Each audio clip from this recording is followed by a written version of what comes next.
degradation, how you can mitigate degradation in terms of the physical sense. We have some idea about the where and how you go about learning the where, the mapping issues, remote sensing, etc. You can find out where you should go, why you should be here, etc., etc. Where we have really big problems is convincing policymakers and decision makers about the why. Why should you really address this issue in your country or in your region or in your development program? And we have a lot of issues on the who. Who should actually be investing in making these changes? We can't leave it all on the backs of smallholder farmers, for example. So that's why I was so interested in this session, and especially this on what's the advanced sort of methodologies and approaches in the economics of land degradation. So without further ado, we're going to be quite snappy with this. We have 5 people.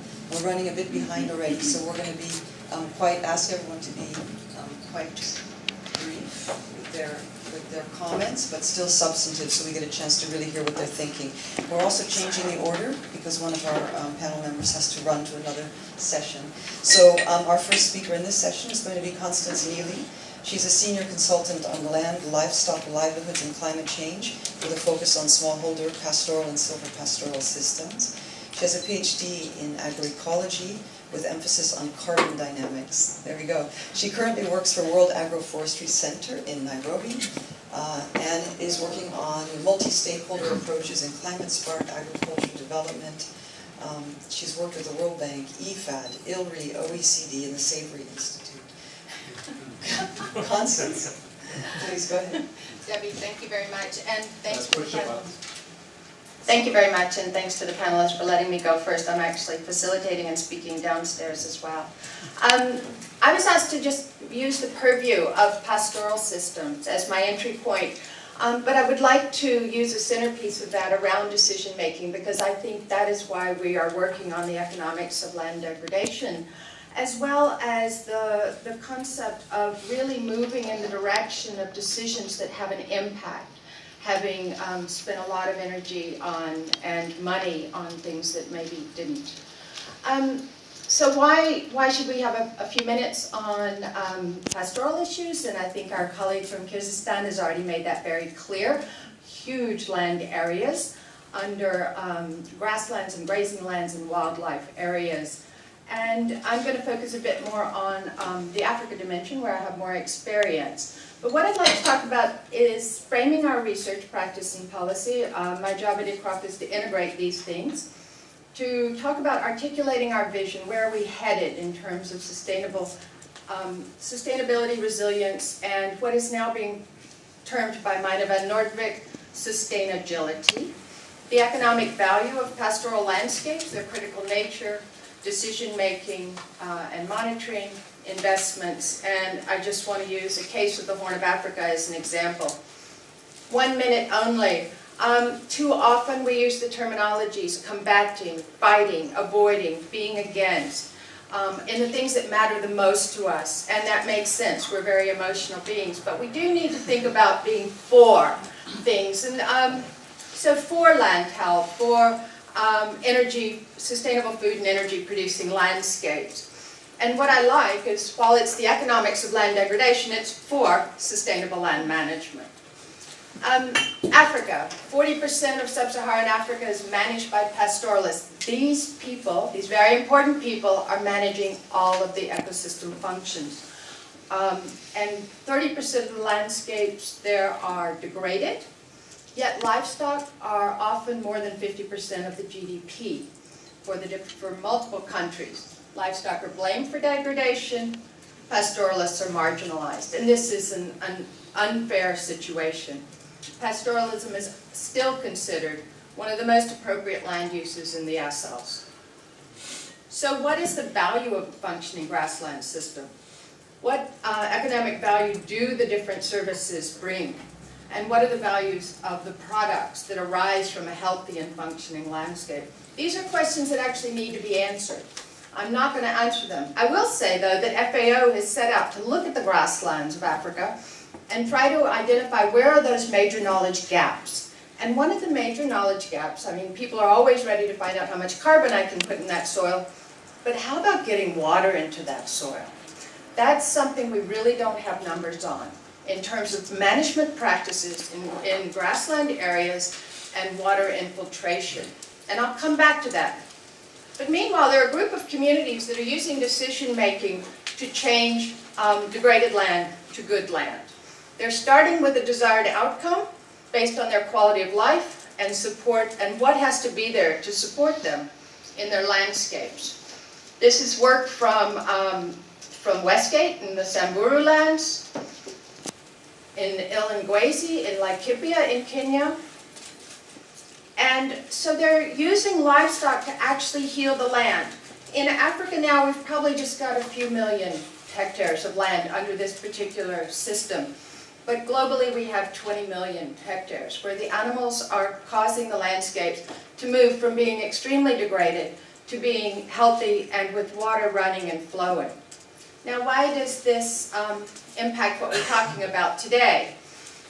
We really understand that we have the technology and methods to measure land health. We're moving in the direction of evidence-based decision-making.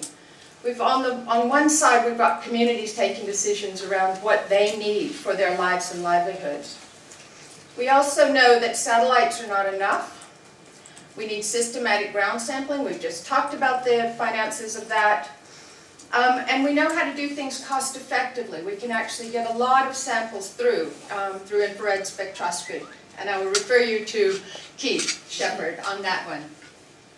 But what we've got to do is to reduce our uncertainties. And within the new CGIAR research program on ecosystems, land, and water, we are really starting to use decision tools to make a case for functioning ecosystem services, to understand the value of these services, and as importantly, the modeling interventions that will help us understand the uncertainty. This was already raised by the audience. Value of information. So we're teaming up with a group at the Hubbard Decision Lab to help us understand what is worth investing in terms of additional data, because we need development outcomes. So this is something on the horizon, and Debbie actually knows all about it and can tell you more. Meanwhile, just quickly on the Horn of Africa. We were given an 18-month period of time, and we meaning a technical group of scientists, of development practitioners, and government actors, to figure out how to reduce drought emergencies in the Horn of Africa. 18 months to figure out how to invest billions of dollars. Now, when someone tells me to reduce drought emergencies, I think that's code for land health. I think that is about getting development instead of emergencies. So this alliance of donors are doing something very innovative. They want investment plans that are based on evidence. But we really need to be sure that we're taking decisions that are going to get us to resilience. Now, when we say we don't want to be too complex, these are a number of resilience frameworks that are out there. Donors don't want to see this, but we have to understand if we're moving in the right direction, and we have to be able to do that in multiple dimensions, economically, socially, environmentally. So we're taking stock of what is a good, sustainable, resilient landscape and a lifescape. And so we're getting clearer on what is the desired outcome, understanding what has to be in place. This is where investment decisions happen. Ex-ante analysis. What is our chance of making a difference and not putting billions more into a drought emergency? And the interactions among different investors, the alliance of donors, is very key here. And also identifying those indicators that will give us timely feedback that we're moving in, yes, the right direction, or no, the wrong direction. So this is a very innovative moment for us in the technical consortium to help move decision-making towards desired outcomes. And that's where behavior change happens. Thank you.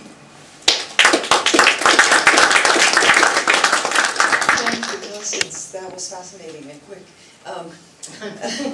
What I noticed most was that there's several strands of where the sort of valuing things comes in. It's valuing the decision, going from the decision first and then trying to find out which information you need for it, but to understand the value of that information.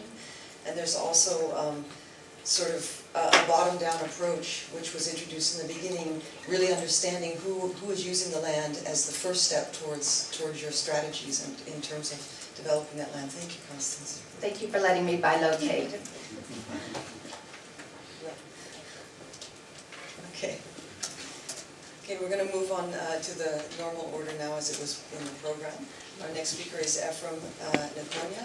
He's a senior research fellow at the International Food Policy Research Institute, IFPRI, in Washington. Ephraim leads an IFPRI program on land resources for poverty reduction. His region of expertise is Sub-Saharan Africa and Central Asia. He's a citizen of Tanzania, earned a PhD in natural resources, econometrics, and statistics from Kansas State University. He's published widely, and I know him best because he's working closely with me on one of these CJR programs. Ephraim? Thank you. I'd like to talk about the economics of land degradation. And at the very beginning, this analysis is action-oriented. We are seeing land degradation, and that's anthropogenic land degradation, meaning that there are land users who are using the land the way they should not be using the land. So what can be done to change their land management practices? So what approach can we use to be able to understand that? And this one is, of course, the first and very important aspect that we need to look at is to look at the incentives that the farmers have in the land management that they are following. And we have to look at the returns to the management or the investments. And this is the key driver of the action, and not the only aspect that is required in this regard. And then another thing which has been emphasized even in the first talk was about the multidisciplinary approach and in the analysis that we have to follow. We have to have the biophysical scientists, we have to have the socio-economists, and we have to have the anthropologists and other people who can be able to understand why the land users are doing what they are doing. And we also have to look at the role of the national and the international policies that influence the desired land management practices. Now, if you look at the studies in the past, they have largely been specialized studies, silos that we have been seeing, and that again, if we are looking at the state of the art, you can look at all the things that I've mentioned, and you find there are a lot of studies which I would not like to cite them, but in each one of them, they have been very specific on what they do, and that's something which is in this action-oriented research we cannot afford to have. Something which is specialized, it is shutting out a lot of other things. Yeah, they can be very rigorous, but they are not going to give us an action-oriented research and the result that we need to be able to implement this ELD, which is action-oriented. As I've said in the beginning, our returns to investment are really important, and they give incentives to the farmers. And also the policies and strategies that can provide the rural services. And the rural services here, I mean things like knowledge, advisory services that the farmers get, the markets and infrastructure, insurance, and a lot of other things. Institutions are also very important in this regard. And maybe the thing which I have to do is to show you that this very simplified conceptual framework. I'm putting the national and international policies and strategies at the top. Why? I can give you an example. DRC Congo and Botswana. DRC Congo accounts for 30% of the carbon stock in sub-Saharan Africa. It accounts for about 15% of the water resources in sub-Saharan Africa. But the Global Hunger Index that was produced by IFPRI last year put DRC Congo as the most poor country in terms of the Global Hunger Index. They had the most severe hunger in the continent. Why? And they are endowed with so much resources in the continent. Take Botswana. Botswana is the wretched land. There is almost nothing there. And if you look at the Global Hunger Index, Botswana is among the middle-income countries. Not in Africa, in the world. What's the difference between the two? The policies and the international policies are the ones which are really defining what the farmers will do and what they benefit from that. And I've talked about the markets, roads, the technical advisory services, which are also very, very important in the studies, and also the household capital endowment, and this one is covering aspects like biophysical characteristics of the soils and all those things. They all influence what the farmers are doing. And the land and governance, which I've just given an example of Botswana and DRC, to comprehend the impact that we can have on the returns to land investment. And all these things are affecting what the farmers are managing their soils. Now, Ratan Lal presented and I asked a question about the definition of land degradation, which is very comprehensive, the loss of ecosystem services. In this sense, economists, who are the doorstep economists, we look at, for us to be able to understand the value of land and why the farmers are doing what they are doing, we cannot afford to do just one piece of the value of land. And we use what we call the total economic value. And I'm going to give you an example at the end of my presentation to appreciate what all this means. Now, if you look at what we have been doing in the past in terms of return to land management, and we have a lot of gaps. The first gap is that we have to also look at the externalities. That one we have been not taking much. The past studies have not been taking much of that. And then we have to take into account the role of institutions and other drivers of land management. And the total economic value has always been ignored because of the data requirement that it requires. It's a lot. And also, among other things, is that we have been doing the modeling, and we need a dynamic modeling that over time, because the investment of today in land, the returns do not only end in the first the season, but it goes over a long period of time. So whenever we do analysis and then we use cross-sectional data, we are actually not doing what we are supposed to be doing and the nature of land management itself. So this is my example, and my example, Constance just left, but I'm going to present, and then she'll be very happy if she would have seen this. Now, there is a study which was done by Barrow, and they looked at the total economic value of pastoral systems in Turkana in northwestern Kenya. Now, these are pastoralists. One would expect that, well, their income is coming from livestock only, but you see 55% of it came from trees, actually, because it includes a lot of stuff from trees. The medicines they got from the humans and also the livestock, and a lot of other things. I don't have a time to explain that. I can see Deborah is very impatient. So what I can only say is that we need to look at the total economic value, and we have to look at aspects which are inclusive for us to be able to understand what actions need to be done for sustainable land management. Thank you. Thank you very much. I'm surprised that already now 3 times the focus has been on pastoral systems. I'm finding that fascinating, and this community very interesting. I also like that you started off with this concept of sort of incentives, which you had also brought up. We talk so much about we want to convince policymakers, decision makers, but the land users, the decision makers, who also need incentives in terms of getting a little bit of change in practice. That's very much appreciated. Our next speaker is Franz Makishin. He's not actually a friend of mine yet, just met only yesterday, so this is very exciting for me. He's a professor of soil science and soil protection at Dresden University of Technology in agricultural science. He's a member of the German Academy of Engineering Sciences and Humanities. He's a member of the Saxonian Academy of Sciences in Leipzig, and the president of the German Soil Science Society 2004 to 2007.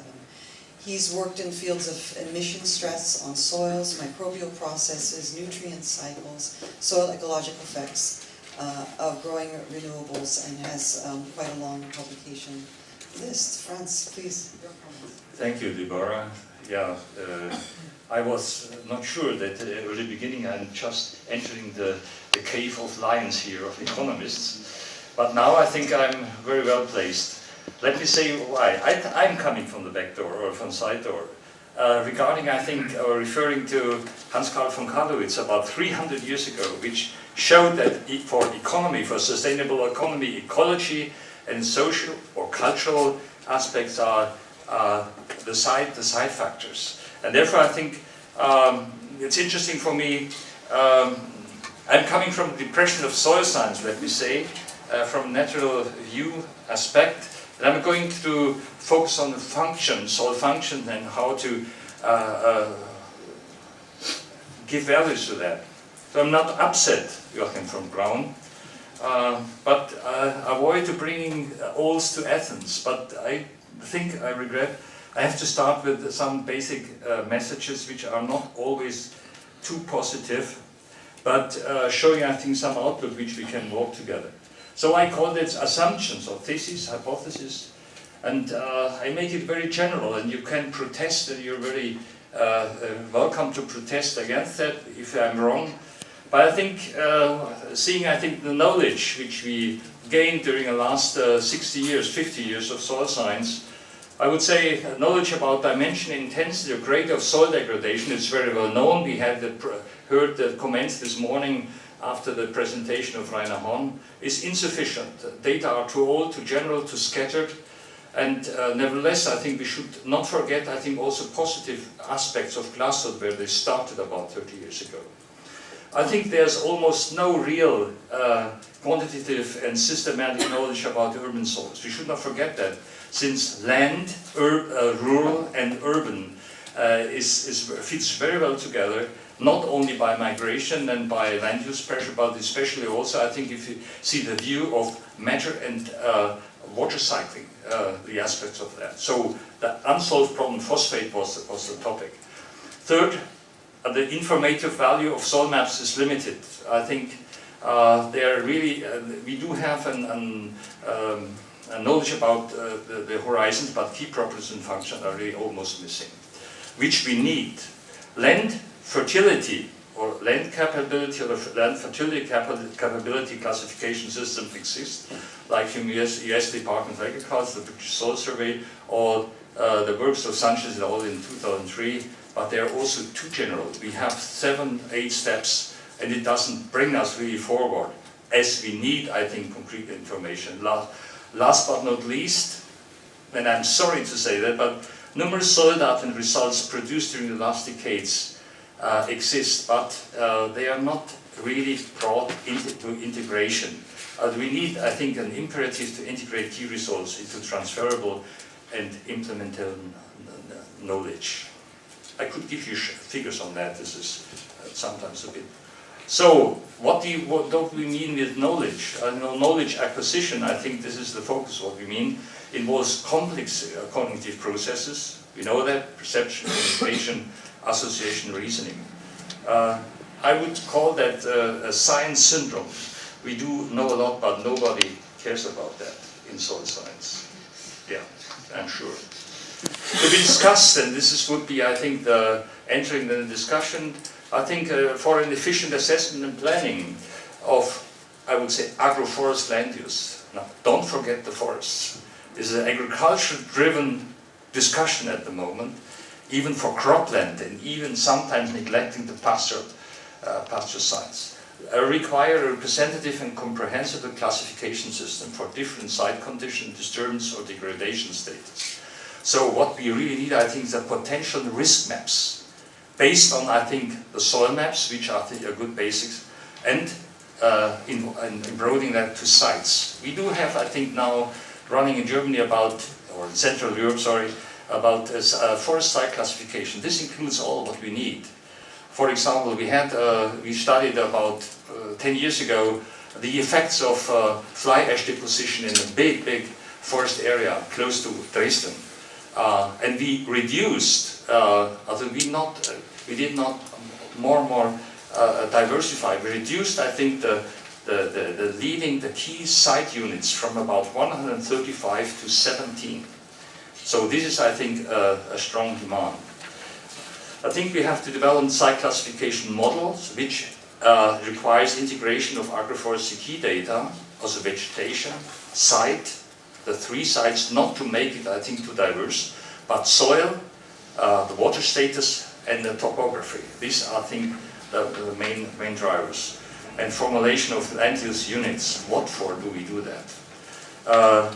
For sustainable land use, a differentiated or academic classification will not be sufficient. I think we have to go the step forward, I think, to compass different target groups or their acceptance. I think parallel to these modern models, we need easy comprehensible systems that have to be developed to include, at least in some regions, parts of Africa, Latin America and Asia, the social cultural values and experiences.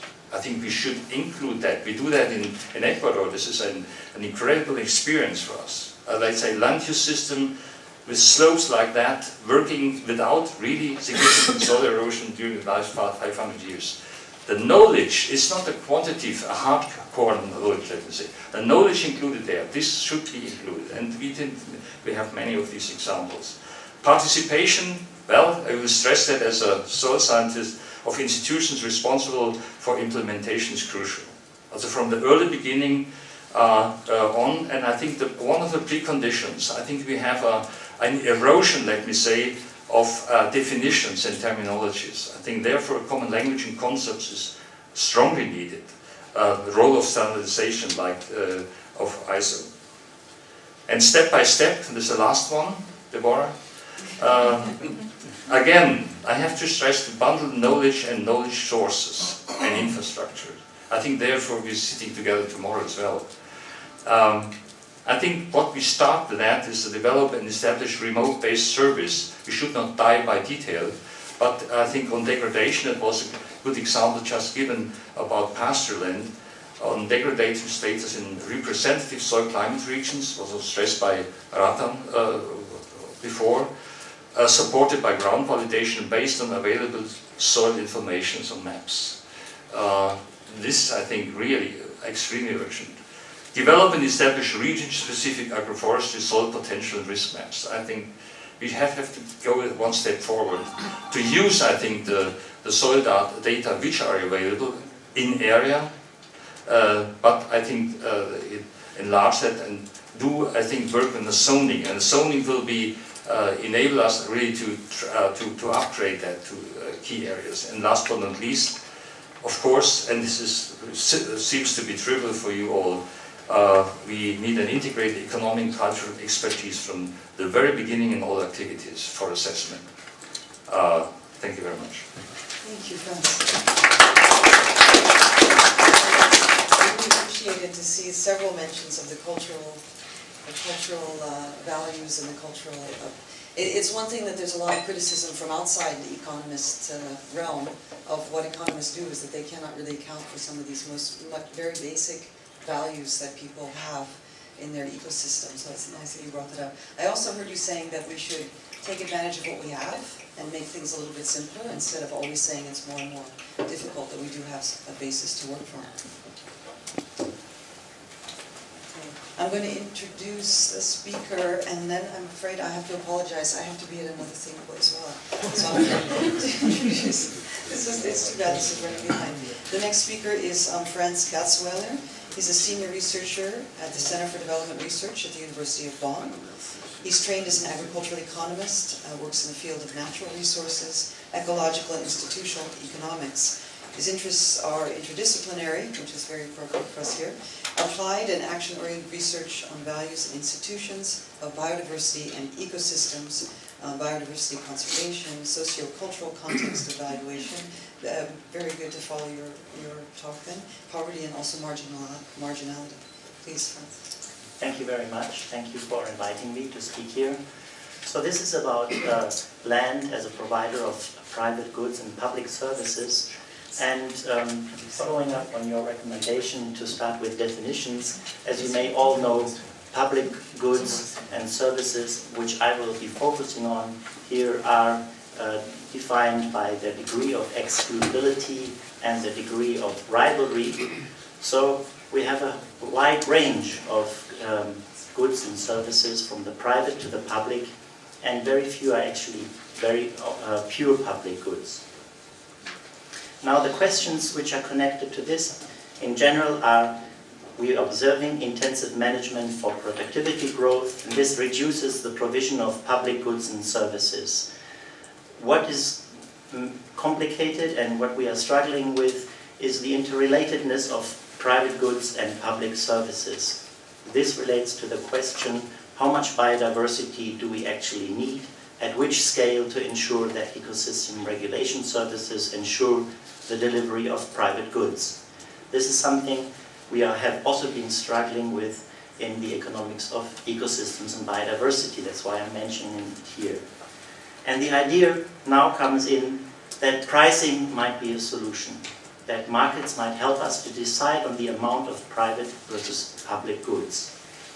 And pricing public goods, according to standard theory, works under certain conditions. There's an optimal provision where the marginal social benefit is equal to the marginal costs of provision. But this efficient provision of public goods needs some requirements. One of them, a few of them, are that willingness to pay is neither over nor understated, or that people's actual financial contributions are equal to the expressions of their preferences, in this case measured by their willingness to pay. But the problems are, there's an inefficient supply, because once public goods are provided, the marginal costs of provision are equal, and then nobody wants to pay for them if they can get them for free. So another solution is, okay, if the market can't handle these things, let's ask the state to regulate. There are positive and negative effects of pricing on supply, demand, and efficiency. Some of the negative effects of pricing public goods have been mentioned quite nicely in a publication by Clive Spesh on carbon trading, where he says that pricing and the creation of markets lead to crowding out of voluntary actions, that actually we are establishing financial markets for financial products rather than for environmental goods. And that the incentives, because of that, the incentives to achieve gains from trade are not always the same as the incentives to actually take care of the environment, or the public goods in this case. There are many positive effects of pricing, which we are all familiar with. And I'll give an example of a case from Rogers and his colleagues, who have looked at water as an economic good, and they list conservation, that the positive effects of pricing is that conservation becomes affordable, for example, substitute technologies become cheaper, or also marginal projects become affordable. Among others, he says that it also is also good for poor people because it reduces per unit costs of water for the poor. Now another example shows that even pricing of private goods, in this case it's described by Curtis, it's rice, may not be efficient if actors do not operate in market environments. That means if people are working at a subsistence level, they will not be able to pay. So a price will not work as an incentive to establish efficiency. The message here is pricing works, but best it works in market environments. Now there are a range of challenges of pricing and of establishing markets for public goods. All these challenges are related to the physical attributes of the nature components. Are we dealing with simple or complex systems? They are related to the types of transactions, the rationality and behavior of the actors who are working on the land. They are related to values, institutions, and property rights. And maybe most important of all, they're related to the way we are doing science ourselves. So this is what I mentioned as the knowledge confined to disciplinary boundaries, because we are operating in epistemic cultures and frameworks. What we know is what makes people behave human is that they actually are less rational and show more animality in behavior. It has been shown that lower animals, like ducks, are much more rational and faster in rational behavior than human beings. People are other regarding, they are loss averse, they are less able to ignore sunk costs, they are empathetic, they interact in complex social relations and invest in building social capital and institutions. So the effectiveness of pricing, this diagram is taken from, is redrawn from a diagram in the book of Ariel Button. The effectiveness of pricing is high when we're dealing with simple systems, when we're dealing with self-regarding type of rationality, and an instrumental type of human interaction. And it is low when it is more human, that means other regarding, when we're dealing with complex systems and when we allow for communication in human interaction. And at the same time, uncertainty increases in the same direction. Now, several times people have talked about uncertainty also here in this panel. What is to mention here, what I would like to mention here, is that it is necessary to understand the decision-making response to uncertainty and not to assume away uncertainty. There are different types of uncertainty, from epistemological to subjective types of uncertainty. And what we are doing when we are calling for hard facts to make decisions is to assume away all other types of uncertainty and assume that we just need more and more hard data in order to make decisions which are knowledge-guided. To conclude, pricing public goods is possible, however, at the cost of value and institutional plurality, which is needed for the provision of public goods. And it is not always in the interest of the poor. Pricing and market-based mechanisms can be as messy and as public discourse, and therefore sometimes it may be more important to choose the way in which we want to value than to ask for a concrete value itself. Thank you very much. Thank you very much, Francis. It was very helpful. A strong message is bringing in economics into the land degradation issues doesn't mean that we create a market right away. So we have to distinguish between valuation and a pricing mechanism. So that is, it was very important that you brought this out. As Professor Sujin Park is getting his PowerPoint mobilized, Professor Lal is raising his hand in protest in the back. Ratan, did you want to fill a gap? Yeah, I just wanted to ask a question. Yeah. Are you starting? No, we do not yet question and answer. We have one more presentation, and then ready? Okay. So the economic value we are after, not simplistic thinking about markets. Franz, did that sum up your... Yeah. Sujin, please go ahead. Professor Sujin Park from Korea, much engaged with the international research community at IFPRI and elsewhere on the issues before us. Thank you very much, Professor Von Braun. It's my great pleasure to be here, and I really appreciate your invitation. Actually, before coming to Berlin, I thought I'm sitting in session 3. So that's why actually talking about the scaling issue is a little bit hazy at this moment. But anyway, I would like to make chance that to advertise a little bit what is happening in Korea and why Korea is so interested in ELD project. Actually, Korea is one of the partners and also investors for this project, and also Korean government is considering further investment if we come with a nice work planning and product. Anyway, so this picture is this one is about 100 years ago, and then Korean government did a very good job, very systematic forestation project. And then now we have all green all of the world, all of the country. So if you are looking at the NDVI value, actually 2002 May should be green, but I think you can guess where is the borderline. Can you see the borderline? Yeah.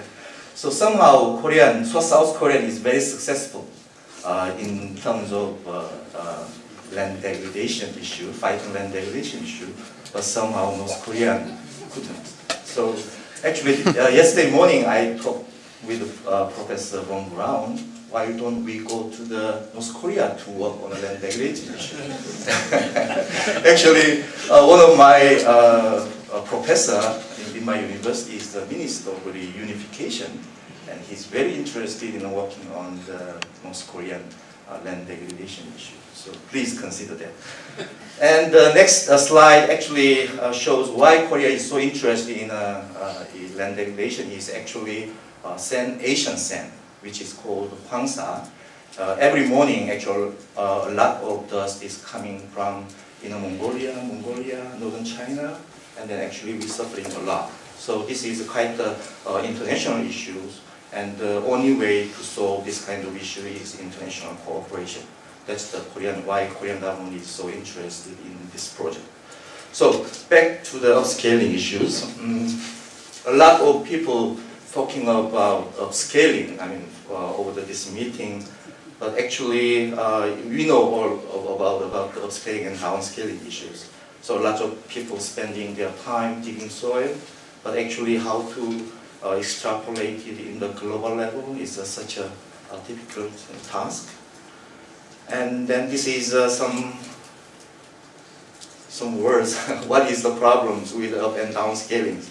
There is non-linearity, different processes dominate at different scale, cross-scale connection, coupled human environmental system, which make emergent properties. So also, F-frame correctly recognized that the site-specific analysis must be upscale. We are going to do some kind of site-specific analysis at the local level, but how we extrapolate it to the global level is such a big concern. And actually, Professor Harvey, he's a geographer, is actually surveyed all the different upscaling algorithms from the literature. And then, this suggestion shows just ignore or some kind of pelletized small-scale details or greatly increase the model efficiency, whatever it is. But my question is, all this method actually interpolate or average point-based process between different scales. So my research question is there any three-dimensional entity that captures scaling property of land degradation as a whole? Gets a while talk about the complexity issues, and so basically I'm thinking about the complexity theory, which is quite popular these days.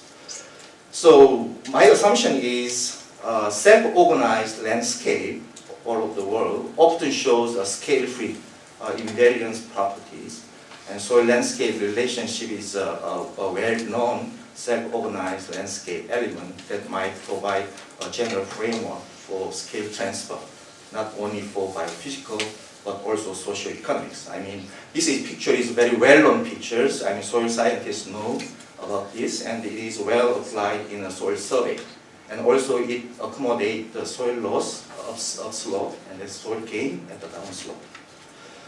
Actually, we did a little bit survey about 10 years ago, and we asked local people in Uganda whether they can draw the soil map in their village. Actually, they draw a very nice map, which is much better than what we did actually. So people already know their soils from their long-term experience, and the participatory land evaluation may be more accurate and meaningful than an estimation done by a few scientists who are not familiar with the environment. So my assumption is local farmers interact with the biophysical self-organizing processes and form a unique HE systems. I don't know if it is a hypothesis, or my own hypothesis should be clarified or verified in the field. Actually, I done some kind of land classification using GIS for Korea, and then I consider topography and hydrological network, and I convert in the land use potential, and I compared with the change of land cover in Korea. In 1975, we have only 1.4% of urban area. And then the agricultural land shows very good relationship with the land use potential. R square is 0.72. But 25 years later, actually, virtually our government abandoned agriculture. We are very, stick to the export market-based economy. So agriculture is not very popular in Korea at this moment. But anyway, so the urban area increased from 1.4% to over 6% area, just over 25 years time. And during that time, also the the relationship with the topography, I mean the landscape and the agriculture is the relationship is decreasing. R square is now 0.5. So which means previously when we are using a lot of effort on agriculture, actually we really optimize the landscape. But now people left agriculture and then somehow land is not such a optimized property. Anyway, so if we find this kind of three-dimensional entity, then the next step is maybe upscaling based on some kind of spatial dependency analysis, which is quite well known in geographical sciences. So, I mean, this is just my opinion. I would like to stop here. Thank you very much. Thank you very much. Great panel. Questions? 1, 2. Rotan's question is done. No? He raised his arm again. 1, 2, 3. Let's start. Okay? Start with number 2. Hello, thank you for the presentations. And my name is Rukia Goldman. I'm from Mali. I'm living in Berlin, and I work as consultant for a firm which is based in Rome. So, yes. When I came to this session, I hoped that I will maybe see concrete cases on how to assess the cause of soil degradation. So, but this was, I mean, taking account the geophysical and the socio-economical aspects. And this wasn't the case, and I would like to know if you have some tools to assess the cost of soil degradation. And the second question is, if you have to choose, which kind of soil degradation will you address first to reduce most the cost of soil degradation? I'm sorry for my English. I hope you could understand me. I speak French. And I mean, if you have to choose between the different kind of soil degradations, which one will you choose? Will you choose first to reduce the cost of the degradation? Okay. Yes. I think these were very clear questions, and Yes, the okay. panel will address them. You had your hand up? Yes, I would to ask Mr. Park, or in general, you were talking about that you improved the land cover or the vegetation cover in Korea, but at the same time, it's not an offense now, but when Korea is importing agricultural products for food and so, and the east coast of South Korea is totally full of reclamation areas, is there something, not only in South Korea, but in general, a national approach to really understand land degradation on a national level, and even with externalized land degradation caused by national demand or something? Okay. Got the point was clear? Okay. Professor Lal? Frame and Dr. I wanted to know if it's possible to give a relative monetary value to land which is degraded to different degrees. Let me give, for example, I came across a system of evaluation where a land which became saline, its value was given relative, say, 25 cents out of dollar. And land which was prime agricultural land, which has the possibility of irrigation and leveling and no erosion, may be given a relative price of 150 cents. Therefore, there is a generic rating system, but based on some kind of pricing value. And as the land is restored, then its relative value goes upscale. Is there such a possibility? If so, Yeah. I think there is a very good link of soil properties and relative value. Sure. That, Ephraim, you will elaborate further, but the straightforward answer is you calculate the net present value of the production you gain by restoring the land, and that we would expect is added to the original value. So that's how you factor in marginal improvement and calculate the net present value. Big issue there, same as in the Stern report for climate change, is what implicit discount rate do you assume for the future gains? And we would argue, as the soil has to be there for the long run, we have to assume a rather low discount rate for future returns, so 1% or 1.5% or something. So that's how a textbook economist would answer. Ephraim will be more elaborate. More points at this stage? Yeah? Okay, you had your hand here, and then we go back to the panel, and then we have a brief coffee break. Let me try to be brief. My name is Maurits van Berg from PBL, the Netherlands Environmental Assessment Agency. I have a few, mostly comments, and also questions to react on my comments. It's about the scale issue. An advantage when you travel by train, and it takes 6 hours from the Netherlands to Berlin, at least from Utrecht to Berlin, is that I had the time to read the background paper, or the issue paper. And on page 5, you say it's quite an ambitious table, or a box on that page, where it says, basically we will do everything. At scales we will do local and the global, we will look at the social aspects and the biophysical aspects, etc., etc. And when I read at first, I thought, well, this is never going to happen, but I think it's actually a good thing. But it didn't come out very clear, I must say, from the discussions that we've seen so far, why we have to do this and how we can do it. Now let me tell you about our experience at PBL, and that's not about the economics. We don't do an economic analysis. We have engaged, or we are engaged since about a year in trying to get, to quantify the land degradation and the impacts of land degradation at a global level. So we're not working on the local level.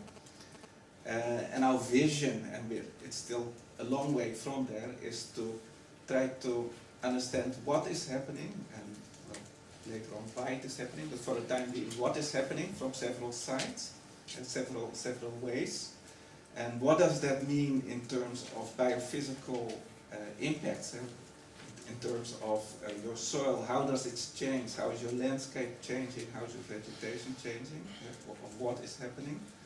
And then with our modeling tools, we try to understand or predict what does that mean in terms of impacts, and what does your change in soil mean in terms of productivity loss. What does your change in water infiltration capacity mean in terms of your water, your whole hydrological system at the river basin level, and what does that mean in terms of floods? And what does your productivity loss at the global level, because we're doing a global analysis, what does it mean in terms of food security?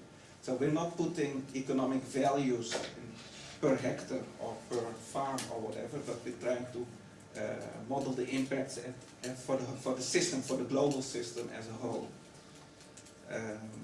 So maybe, and I think that the local analysis, well, we don't really do a local analysis, but the local case studies that we are looking into, it's more for verification purposes than to really, because we want to do a local analysis. But I think there are some good possibilities for synergy with your Economics of Land Degradation project. And I'm saying we only started a year ago, so we're still a long way from where we want to be. And we don't aim for putting dollar values in everywhere, but we try to look more in terms of, okay, what does it mean in terms of other policy relevant issues like food security, also livelihoods affected, etc., etc. Well, it seems very complementary to approach, and we should talk more. Last one, please. Yes, it's perhaps a bit related. It's also a comment for Ephraim, because I've noticed in your presentation and also in the issue paper the framing of this question in terms of total economic value, which of course is quite similar to the approach taken in TEEB. What I'm wondering though is if you're going to have a focus on incentives at a certain point, whether you shouldn't think about making use of an approach that takes the decision making at the individual level or at the household level as the starting point, or at least as a point of perspective to analyze in depth, because there's been a considerable amount of work done on integrated economic, bioeconomic modeling of household decision making, where consumption and production, of course, are integrated or non-separable, and modeling that takes account or that has tried to incorporate decisions reflecting impacts on soil fertility management. And IFPRI, at least 10 years ago or so, has done some of this work, so I'm sure you're aware of it. But I think that would be something to consider if you want to develop an understanding of how the incentives facing the actors, particularly at the local level, can be influenced. Right.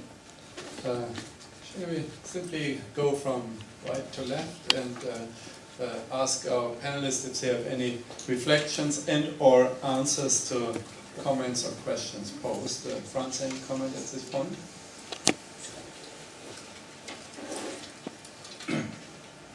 Maybe just a short comment as a response to the question of Professor Lau. Of course, it's possible to calculate a net present value, as you said, Joachim, but that's where the problems start, because calculating a net present value requires to valuate, and then comes the question how.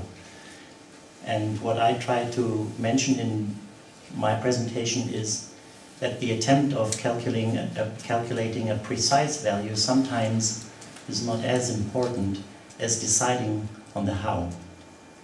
Okay, great. Ephraim? Well, maybe I can connect director to his answers to Lars' question. Last week I was in Israel and we went to the Dead Sea, and we found they were producing green paper, and they were exporting the green paper to Europe and US. These are very competitive farmers in US and Europe, but the red pepper is produced in a very dry area, an area which in other countries it would be said it degraded beyond value.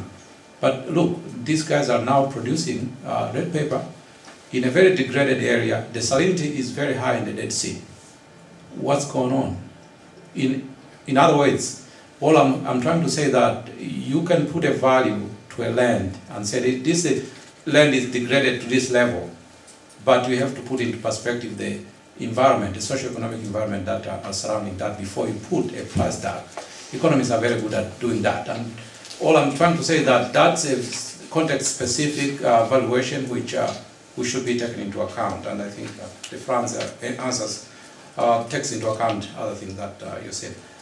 Rukia, about what priorities can we set to decide where to address land degradation, and why we didn't put some approaches of doing cost-benefit analysis.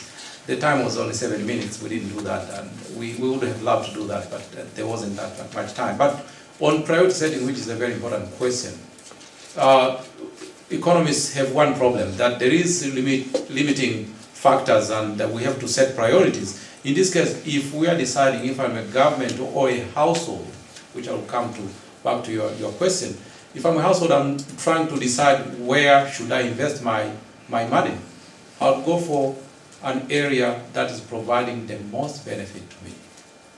So if there is an area which is giving my family the most food that I need and it's degrading, I'm going to go for it rather than go for an area which is not providing much food to me. And the second aspect will be, what are the feedback mechanism that the area that I'm putting priority gives to the other areas. There is an area where maybe it is upstream, in the upstream, you find that if you don't control land degradation upstream, then it's going to degrade the other areas downstream where there is going to be a lot of benefits. So there are those aspects which you have to take into account.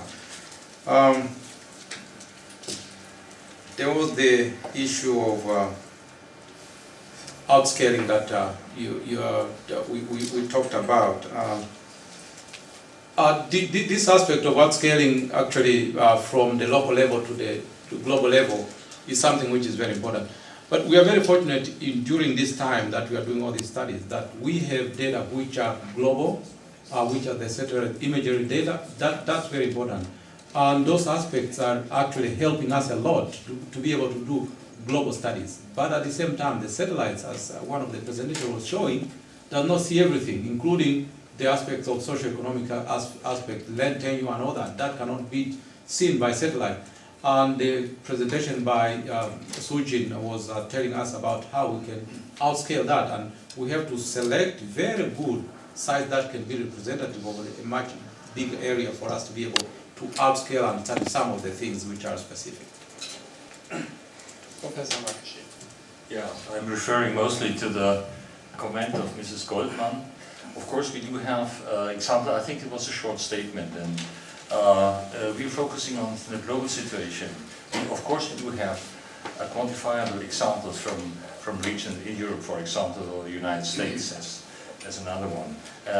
This was not my task, but I think the real question is how are we going to come to a best approximation to current status at the first hand. Therefore, I said step by step. This is, I think, I should strong demand in order to assess and really give, I think, the first rough ideas about how to, for assessment and for planning. We should not forget that Glassot, with all the critics which we received on that, I think they do show good examples for at least some degradation types, like erosion, especially water erosion. There, I think vegetation as one indicator, vegetation intensity, for example, for pasture land, is used for classification, for the first classification. And this gives a good next step, and then we could use, I think, humus content and other criteria.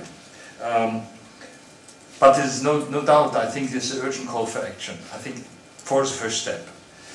I'm sorry, I don't have much better, more positive regard. But maybe I can put a question to my neighbor. Yep. Yeah, if you accept. I think you've shown, sorry, terrible views of deforestation or degradation in real land. But on the other hand, I would say, you have just from German, South Korean cooperation, you made huge access for reforestation. That could be used, I think, also for the more holistic assessment, for the costs, etc. That would be a good idea, because you have a field study which was not very positive for your country, a systematic field study where we know the status of deforestation 20, 30, 40 years ago, and I would say that would be a good example for an interdisciplinary approach to quantify that. Yeah, great. Sujin. Actually, I'm simple soil scientist with geography background, so I don't know much about the policy side. But what I remember is actually the forest management and the other economic policy actually follow a different trend. They didn't combine with each other. So what the previous, our government did is every year we are really suffering from the land degradation and flooding, all those kind of things, and they recognize the protection policy is really a key issue.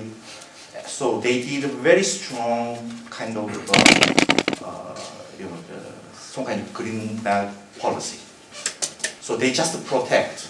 Nobody can enter into the forest during last 40 or 50 years times. And then also at the same time, they really encouraged participation of the peoples there. So I remember as a very young schoolboy, I had to go into the mountains and pick all the caterpillars because they killed the forest. Whatever, and then it's kind of national movement to protect the forest. And the question about your economic policy, I'm really criticizing the economic policy, especially land management as a whole, but the afforestation is apparently different stories. Mm-hmm. Okay, this session was about the science and the concepts and so on. I note there was a question, hey, give us more examples and how it would work. That's the next panel. That comes right after the coffee break. In the book, which sort of is one underpinning document for the ELD, there are 7 or 8 case studies in there. I place it here. 15 minutes coffee break. We start sharp on time thereafter. And 2 more sessions. I hope we can do the policy session after the next session, focused and brief, so that we all still make it on time for dinner. Thank you, and a round of applause for these panelists.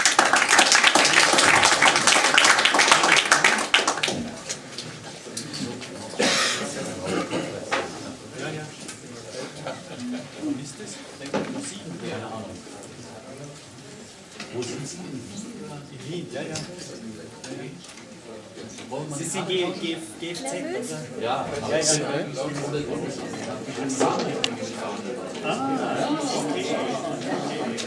Und das Luca kann ja auch zusammenarbeiten. Und nicht Luca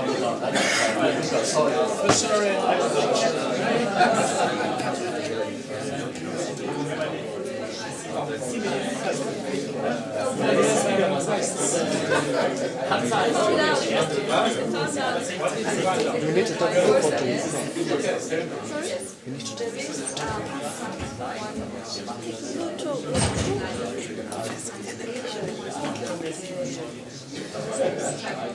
talk.